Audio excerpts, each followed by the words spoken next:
সবথেকে খারাপ কাজ হলো ঈশ্বর যা বলেন সেটাকে শ্রবণ না করা। জিরোমিও 29:19 পদে রয়েছে, কারণ সদাপ্রভু কহেন, আমি প্রত্যুষে উঠিয়া তাহাদের নিকটে আপন দাস ভাববাদিগণকে পাঠাইলেও তাহারা আমার বাক্যে কর্ণপাত করে নাই, তোমরা শুনিতে চাও নাই, ইয়া সদাপ্রভু বলেন। সদাপ্রভুর ভাববাদীর কথা শুনুন।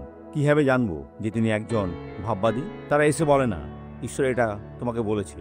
খুব কম সময় এটা ঘটে যখন এই ব্যক্তি প্রচার করছে। ভাববাদীর দ্বারা বাইবেলের বাক্য আপনার নিকটে উপস্থিত হয়, আর তখন আপনি বুঝতে পারেন তিনি আমাকে বলেছেন, এটা মান্য করুন।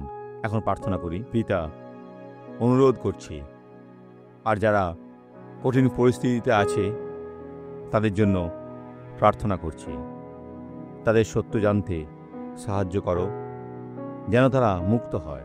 প্রভু, তোমাকে অনেক ধন্যবাদ। আমেন। ঈশ্বর আশীর্বাদ করুন।